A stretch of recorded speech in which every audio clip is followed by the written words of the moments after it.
Dans cette vidéo, je vais vous présenter les 20 jeux préférés de mon fils de 9 ans.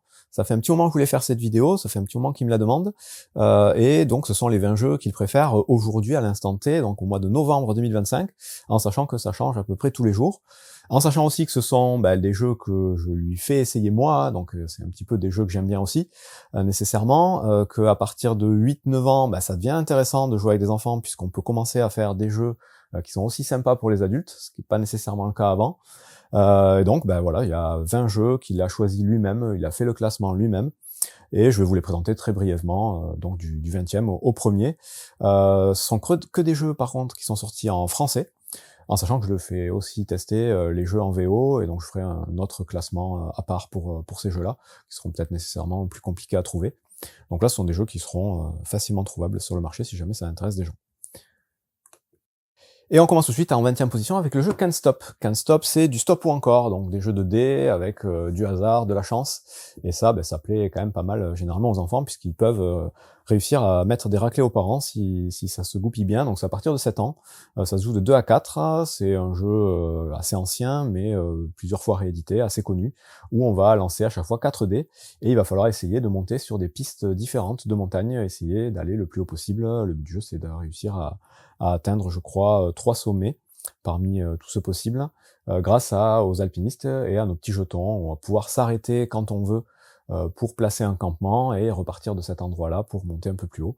Voilà, le but du jeu, ça va être d'associer les dés par paire et d'avoir toujours la possibilité de faire avancer un alpiniste. Si jamais les paires qu'on lance ne permettent pas d'avancer, dans ce cas-là, notre tour s'arrête et on retombe et on repart au point de départ. C'est vraiment très basique, mais c'est le b.a.-ba des jeux de stop ou encore, et ça fonctionne très bien, et ça plaît pas mal aux enfants. En 19e position, le jeu Stella. Stella, ça fait partie du Dixit Universe, comme c'est indiqué dessus. Ça se joue de 3 à 6 à partir de 8 ans, des parties de 30 minutes. C'est une version un peu plus familiale, un peu plus simplifiée de Dixit, mais ça reprend un peu le même principe. Ça va être un jeu qui joue beaucoup sur l'imagination, l'interprétation, et un petit peu l'association d'idées. Donc là, on va piocher des thèmes, on va mettre des cartes très joliment illustrées au centre de la table, et chaque joueur va devoir cocher les cartes qui lui font penser au thème qui a été pioché. Le but du jeu, c'est de pas cocher trop de choses, de pas en cocher pas suffisamment, pour marquer un maximum de points, un petit système de scoring un peu particulier. Et c'est plutôt sympa, donc à jouer les enfants, on se rend compte qu'on fait pas nécessairement les mêmes associations d'idées qu'eux, et oui, ça fait travailler pas mal l'imagination, c'est assez chouette. 18e position, le jeu Kikafé. Kikafé, c'est beaucoup plus frénétique et beaucoup plus délirant. Ça se joue à partir de 6 ans. C'est de 3 à 6 joueurs, ça dure à peu près 15 minutes, 10-15 minutes. Et c'est un jeu où il va falloir essayer de disculper ces petits animaux qui sont accusés d'avoir fait caca au milieu du salon. Donc on va tous avoir une même main de cartes avec différents animaux. Donc il y a un lapin, un chat, un hamster, un perroquet, une tortue, un poisson rouge, je sais plus exactement combien il y en a. On a tous donc les mêmes cartes, mais dans des couleurs différentes. Et donc on va lancer la partie en disant c'est pas mon perroquet par exemple qui a fait caca au milieu du salon, je pense que c'est un lapin. Donc le joueur qui dit ça va défausser son perroquet, et rapidement un autre joueur va devoir jouer rapidement une carte lapin pour se défausser de son lapin et donc disculper son lapin en accusant du coup un autre animal, et on va jouer comme ça ainsi de suite. Le but du jeu, c'est d'être le plus rapide possible à se défausser de ces animaux à chaque fois qu'un animal est appelé. C'est vraiment très bête, mais ça fonctionne plutôt pas mal et c'est assez marrant. Généralement, ça marche à tous les coups. En 17e position, il a choisi le jeu L'Empire de César. Donc c'est un jeu un peu plus costaud, qui se passe dans l'univers d'Astérix, on retrouve un peu les mêmes illustrations. C'est un jeu de création de réseau et un petit peu de collection. Donc là, c'est à partir de 10 ans, mais ça marche pas trop mal avec des enfants de 8-9 ans. Ça se joue de 2 à 5, les parties durent entre 30 et 60 minutes, donc c'est quand même assez rapide. Et vous allez avoir des petites figurines assez sympas dedans, une grande map avec les différentes régions de l'Europe. Et votre but, ça va être de créer un petit réseau avec vos légionnaires pour essayer d'atteindre différentes villes qui vont vous faire marquer des points, récolter des ressources qui vous feront marquer aussi des points d'une façon un peu différente. Donc c'est quand même assez simple, ça fait penser un peu aux Aventuriers du Rail, mais encore plus accessible. Et voilà, c'est un jeu qu'il aime bien et que j'aime bien aussi, donc ça tombe plutôt bien. En 16e place, il a choisi le jeu Captain Flip, qui se joue de 2 à 5 à partir de 8 ans, des parties de 20 minutes. Et là, c'est un grand classique des jeux familiaux par excellence. ultra simple. Vous allez piocher des petites tuiles, vous allez avoir donc un plateau avec un navire dessus, ou différentes choses, hein. Des fois ça peut être un kraken, ça peut être, il y a plusieurs plateaux différents on va dire. Et vous avez un sac dans lequel il y a des tuiles avec des membres d'équipage que vous allez piocher pour les placer donc sur votre navire en respectant des règles donc de bas en haut. Les tuiles sont toutes recto verso avec des personnages différents d'un côté ou de l'autre. Quand vous piochez la tuile, vous l'avez d'un côté, vous décidez si vous voulez garder ce côté pour la placer, ou si vous voulez tenter de la retourner pour la placer différemment. Et évidemment, ces tuiles vont avoir des petites capacités différentes, qui vont vous faire marquer des points différemment, mais qui peuvent aussi être un peu risqués, parce que si vous avez trop de tuiles d'un certain type, vous pouvez perdre aussi la partie. Donc voilà, un petit système de scoring pas trop compliqué, et voilà, le tour de jeu est vraiment très simple, on pioche une tuile, on décide si on la retourne ou pas, et on la place sur son bateau, donc ça fonctionne très très bien, et c'est super efficace. En 15e position, il a choisi le jeu Caldera Park. Caldera Park, normalement, ça se joue, on vous dit, à partir de 10 ans, pour des parties de 30 à 40 minutes. Ça se joue de 1 à 4 joueurs, et ça se joue très bien à 8-9 ans. C'est un jeu dans lequel vous allez placer des petits animaux dans un parc naturel, donc Caldera Park. Vous allez avoir un certain nombre de tuiles avec plus ou moins d'animaux dessus. Et il va falloir agencer ça de manière optimale en tenant compte de différents objectifs, en agrandissant donc certaines régions. Donc il y a de la forêt, il y a des montagnes, il y a de la plaine. Et vous allez avoir sur certaines tuiles des petits lacs. Et en gros, quand vous ferez des groupes d'un même animal reliés à des lacs, ça vous fera un certain nombre de points. Donc, pas très compliqué, ça fait beaucoup penser à Cascadia, hein, qui est un peu dans le même délire, avec voilà, une mécanique un petit peu différente. Ça fonctionne très bien, c'est un bon petit jeu, donc là, jouer éventuellement avec des enfants, mais même entre adultes, c'est vraiment pas mal. En 14e position, on reste chez les animaux avec le jeu Fauna. Fauna, ça se joue de 2 à 6, ça dure 45 minutes, 1 heure. On vous dit aussi que c'est à partir de 10 ans, mais ça peut clairement se jouer avant. Et là, c'est un jeu plutôt pas mal, justement, pour les enfants, parce que c'est un peu éducatif aussi. Vous allez avoir un grand plateau avec la carte du monde, avec des échelles de taille en bas, donc les dimensions des animaux, en fait, que ce soit le poids, la taille de la queue, ce genre de choses. Et vous avez énormément de cartes avec différents animaux du monde. Et ces cartes, on va avoir le descriptif des animaux, on va vous dire combien ces animaux pèsent, quelle taille ils font, où est-ce qu'ils habitent.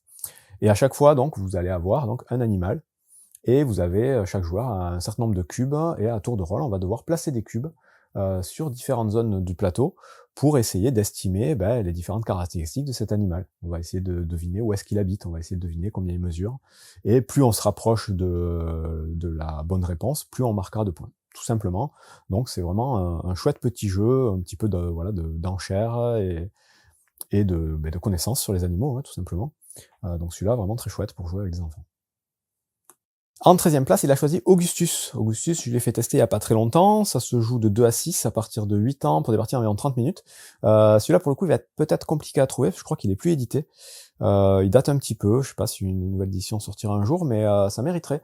C'est une revisite un petit peu du bingo, du loto. C'est vraiment cette mécanique-là. On va avoir un sac avec des jetons, où on va piocher des jetons les uns après les autres, et chaque joueur aura des petites cartes où il faudra qu'il place du coup les jetons correspondant à ce qu'on a pioché dessus pour essayer de les compléter le plus vite possible. Et en complétant ces cartes, on va marquer des points de différentes façons, on va gagner différents bonus, et il va falloir essayer d'optimiser au mieux ces différentes cartes qu'on va pouvoir récupérer au fil de la partie.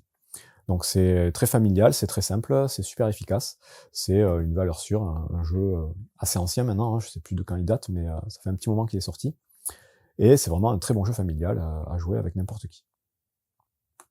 En 12e position, il a choisi le jeu Meeple Circus. Meeple Circus, ça se joue aussi à partir de 8 ans, de 2 à 5, des parties de 45 minutes, et là, c'est un jeu de dextérité. Tout ce qu'il y a de plus fun et sympa. Ça va se jouer avec un petit minuteur avec des musiques de cirque. Vous allez avoir tout un tas de meeples dedans, donc des animaux, des personnages, il y aura des barres, il y aura des petits cylindres, il y aura différentes choses. Et le but, ça va être d'essayer de faire des petites figures avec ces différents personnages qui correspondent à des cartes qu'on a tirées au sort. Ça va se jouer en 3 manches, à chaque fois de plus en plus compliqué, avec de plus en plus de façons de marquer des points. Et je vous dis, c'est minuté en fait, donc vous allez devoir essayer de placer au mieux sans faire tomber vos différentes figurines, de faire des petites figures acrobatiques. Et c'est assez excellent et ça marche très très bien avec à peu près n'importe qui. C'est un jeu voilà, que j'ai acheté dès sa sortie et auquel je joue encore aujourd'hui. Donc celui-là, je vous le conseille pour jouer en famille ou avec des enfants, c'est parfait. En 11e position, il a choisi le jeu Silver and Gold Pyramids. Donc c'est un jeu à cocher cette fois-ci. Un jeu à cocher assez simple. Vous allez avoir des petites cartes avec voilà, des grilles avec des cases sur lesquelles on va trouver différentes choses. Il y aura des diamants, il y aura des potions, il y aura des têtes de mort, il y aura plusieurs choses. Et c'est du flip and write, plus précisément. Vous allez retourner des cartes qui vont vous montrer des formes géométriques et vous allez pouvoir donc cocher les cases correspondant à ces formes dans vos petites pyramides. Hein, chaque carte représente une pyramide, pour faire un petit cheminement et essayer d'atteindre le petit trésor qu'il y a dans chaque carte, en passant par ces différents éléments qui vont vous faire marquer des points de différentes façons. Donc c'est un jeu à cocher, c'est pas le plus facile, le plus accessible, mais voilà, il y arrive très bien, il est marqué à partir de 8 ans sur la boîte, les parties durent 20 minutes, et j'avoue que moi aussi c'est un de mes jeux à cocher préférés, il est vraiment très sympa. En 10e position, il a choisi le jeu Foxy. Foxy, c'est un sympathique jeu de mémoire, donc assez sympathique, assez particulier, où il va falloir être bien concentré, puisqu'on va avoir donc des cartes avec des animaux dessus, plus ou moins d'animaux, donc il y a des cochons, il y a des chats, il y a des poules, il y a des dauphins, il y a plein d'animaux différents, et vous allez donc mettre un certain tas de cartes comme ça au centre de la table, et vous allez les retourner les unes après les autres. À chaque fois que vous retournez une carte, il va falloir compter et vous souvenir de combien il y a eu d'animaux de ce type-là, qui sont présents sur la carte, jusqu'à présent. Donc la première carte, c'est très simple, hein, vous comptez, et vous notez le chiffre correspondant au nombre d'animaux qu'il y a dessus. La deuxième carte, s'il y a eu des animaux qui étaient sur la première, il faudra s'en souvenir pour les additionner et mettre la bonne valeur. Puis la troisième carte, et vous allez faire ça, je crois, 20 fois. Donc vers la fin, ça devient très compliqué de se souvenir combien il y a eu de poules qui sont passées, combien il y a eu de cochons. Et une fois que vous avez fini de dépiler toutes les cartes, on vérifie si on a eu bon ou pas, et on marque les points qui correspondent. Donc c'est très bête, mais ça fonctionne aussi très bien. À partir de 8 ans, ça se joue de 1 à 5, et les parties durent à peu près 15 minutes. Donc sympathique jeu de mémoire. En 9e position, encore un jeu de mémoire qui s'appelle La Fabrique en français. Donc là, c'est la version anglaise, Wilmot Warehouse. Pas de texte sur le matériel, pas trop. Donc encore un jeu de mémoire, je disais, puisque là, il va falloir essayer de retrouver différentes formes, différents objets qu'on va placer sur un grand plateau. Donc ce sont des tuiles qu'on va mettre les unes après les autres. On va les regarder, on va les analyser, on va les placer face cachée. Et il faudra, à la fin de la partie, une fois qu'on aura placé, je crois, 35 tuiles, réussir à se souvenir où sont placées chaque tuile, grâce à des cartes qu'on va piocher. Et là, le but du jeu, en fait, ça va être, à chaque fois que vous placez une tuile, de vous raconter un petit peu une histoire pour moyen mémotechnique, pour savoir où sont les choses. Et ce sont des formes un peu particulières, un peu abstraites, qui vont vous permettre d'interpréter ça de façon différente. Et ça fonctionne très bien, donc c'est un jeu coopératif, on joue tous ensemble, et je vous dis, on raconte des histoires, ça part un peu dans tous les sens, et avec des enfants, c'est assez marrant de voir un petit peu les idées qu'ils peuvent avoir, qui sont assez originales, et de rentrer dans leur délire. C'est un jeu qu'il a beaucoup apprécié, et moi aussi, encore une fois, donc ça tombe plutôt bien. En 8e position, le jeu Roi et compagnie à la conquête de nouveaux territoires. Donc c'est un jeu ABA, c'est des jeux qui sont assez connotés pour être des jeux pour enfants plutôt bas âge. Celui-là, c'est à partir de 8 ans, ça se joue de 2 à 4, et c'est un jeu familial qui a plutôt été une bonne surprise. Donc c'est pas un jeu sur lequel je serais allé en priorité, mais je me suis beaucoup amusé, et lui aussi. Donc c'est un jeu qui va mélanger un principe un peu de Yams, donc on va lancer des dés pour essayer de faire des combinaisons de dés qui nous vont, pour récupérer des cartes qui vont avoir des petits pouvoirs, pour conquérir des territoires en plaçant des cubes dessus. Donc c'est un mélange de plusieurs styles de jeu, et ça fonctionne super bien. C'est un jeu vraiment que moi j'aime beaucoup, lui aussi. Je ferai la vidéo règle pour le mettre un petit peu en avant, parce que je pense qu'on n'en a pas beaucoup entendu parler de celui-là, et il est vraiment pas mal. En 7e position, il a choisi le jeu Qui Pourquoi. Qui Pourquoi, c'est aussi à partir de 8 ans, ça se joue de 3 à 8 joueurs, des parties de 20 minutes, et c'est un jeu d'association d'idées. Donc c'est un jeu d'association d'idées avec des personnages tous plus bizarres les uns que les autres, qui s'appellent dans le jeu des zigotos. On va en piocher un certain nombre, en fonction du nombre de joueurs, et on va piocher une carte qui va vous demander quel personnage vous fait le plus penser à ci, ou ferait telle ou telle chose. Là, dans l'exemple, on vous dit quel personnage permettrait d'enlever l'épine dans la patte de cet ours, par exemple. parmi tous ceux qui sont là. Et il va falloir chacun réussisse à voter pour le même personnage, qu'on soit tous d'accord sur le personnage qui remplit le mieux la condition qu'on aura pioché. Et comme ce sont des personnages vraiment très bizarres, ben voilà, ça a créé encore pas mal d'interprétations et d'idées qui partent un peu dans tous les sens. L'idée, c'est après de justifier pourquoi on a choisi tel ou tel personnage. Ça fonctionne très bien, c'est un très bon jeu d'association d'idées, en famille, avec des enfants ou pas. C'est un jeu que j'aime beaucoup aussi. Là aussi, je ferai la vidéo règle prochainement. En 6ème position, il a choisi le jeu Les Gardiens de Havresac. Ça se joue de 1 à 4 joueurs à partir de 10 ans, pour des parties d'environ 30 minutes. Et là, ce qui lui a plu beaucoup, c'est le thème, le fait que ça ressemble quand même pas mal à des jeux pour adultes. Mais quand même avec une mécanique assez simple d'accès et assez facile. C'est un principe de backbuilding. Vous allez avoir des petits personnages qui ont des capacités différentes, donc ce sont les gardiens, que vous allez avoir dans votre petit sac. Vous allez pouvoir en recruter des nouveaux à chaque tour, et vous allez donc piocher ces personnages les uns après les autres pour vous déplacer et faire tout un tas de choses sur votre petit plateau personnel. Vous allez pouvoir combattre des monstres, ouvrir des trésors, reconstruire des villages, faire tout un tas de choses différentes, mais avec une mécanique, je vous dis, assez simple d'accès. Donc voilà, pas mal de choses à faire, et un thème assez sympa d'aventure, de magie, ce genre de choses. Ça fonctionne très bien, c'est aussi un jeu que j'apprécie, et il a beaucoup aimé ce jeu. En 5ème position, il aime beaucoup le jeu Trails of Tucana, c'est son jeu à cocher préféré, à ce jour en tout cas. Il n'a pas encore testé tous les jeux qui existaient, hein. Ça se joue à partir de 8 ans, de 1 à 8 joueurs, les parties durent environ 15 minutes, et là vous allez devoir essayer de créer des chemins sur une carte en reliant différents territoires, et en allant chercher différents objets ou différentes créatures, en les reliant les unes avec les autres pour marquer un maximum de points. Il y aura plusieurs manches, vous allez pouvoir faire plusieurs chemins différents. Pareil, c'est un jeu qui fonctionne très bien, que j'aime aussi beaucoup. C'est pas mon roll and write préféré, c'est plutôt même flip and write, mais c'est un bon jeu, et j'en ai fait un paquet de parties du coup, puisqu'il m'en demande souvent. En 4ème position, il a beaucoup accroché au jeu Camarade. Donc Camarade, sorti cette année, c'est un jeu qui existait déjà, qui a été rethématisé, réédité par Le Passe-Temps principalement, et par Simon. Un jeu de dés, encore une fois, de collection de cartes, de prise de risque, un peu méchant, dans lequel on va essayer de collectionner des cartes pour marquer un maximum de points à la fin de la partie. On va pouvoir se piquer les cartes qu'on a réussi à récupérer. Et c'est un principe de stop ou encore, hein. On lance des dés, on essaye d'avoir la meilleure combinaison pour avoir la meilleure carte possible. C'est très efficace, ça marche très bien avec des enfants. C'est à la base un jeu de Rainer Knizia qui est très connu. Et donc c'est un jeu qui a beaucoup plu à mon fils. En 3ème position, il a choisi le jeu Toy Battle, sorti en début d'année, un jeu uniquement pour 2 joueurs, à partir de 8 ans, des parties de 15 minutes. Un jeu sur le thème des jouets, comme vous pouvez le voir, que beaucoup doivent déjà connaître, hein. C'est un gros best-seller déjà depuis sa sortie. Un jeu dans lequel vous allez devoir faire une sorte de conquête de territoire, hein. Vous allez piocher des tuiles qui vont avoir des capacités différentes. Et votre but, ça va être soit de réussir à atteindre la base de l'adversaire, soit de réussir à gagner suffisamment de petits points de victoire en entourant des zones.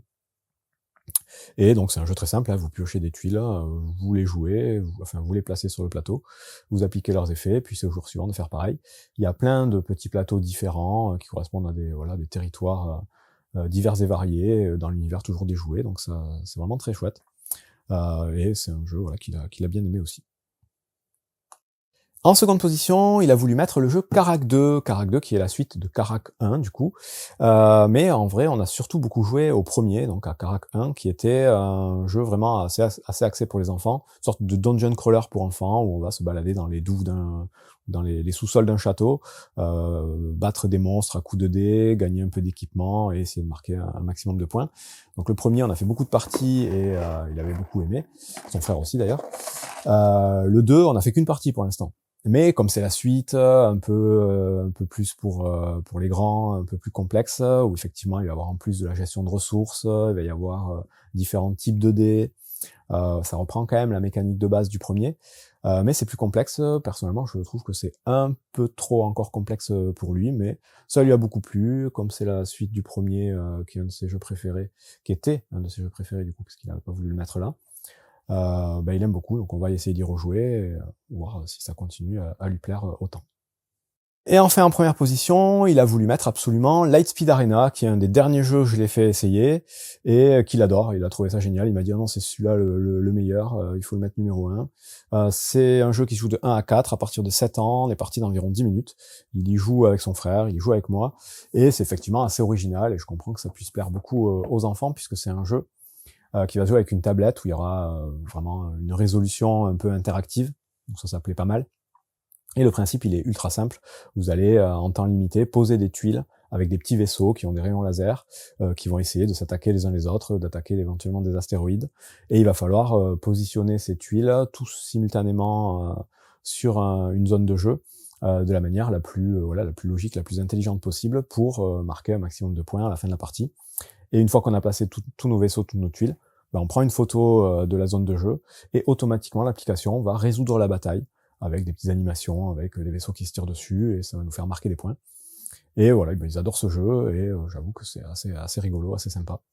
Donc voilà, c'est le jeu préféré, aujourd'hui en tout cas, de mon fils de 9 ans, et de mon fils de 6 ans et demi aussi d'ailleurs, qui adore aussi ce jeu. Je ferai son petit classement à lui un peu plus tard. Et vous avez donc là un bon panorama des jeux préférés de mon fils de 9 ans. Aujourd'hui, encore une fois, les jeux que je lui fais tester moi, hein, c'est pas lui qui teste les jeux tout seul, c'est pas lui encore qui lit les règles, hein, donc c'est les jeux que je lui propose, qui veut bien tester avec moi, c'est plus moi qui suis demandeur à la base. Et après, voilà, ça lui plaît pas, et là, c'est sa sélection à lui. Donc elle évolue tous les jours, hein. Chaque fois que je lui fais tester un nouveau jeu, ça peut changer. J'en ai plein encore à lui faire tester, évidemment. Mais voilà, plus l'âge avance, plus on peut jouer à des jeux intéressants. On n'en est pas encore à jouer aux gros jeux experts, mais ça viendra, je pense, avec le temps. Donc là, c'était les jeux qui sont tous sortis en français.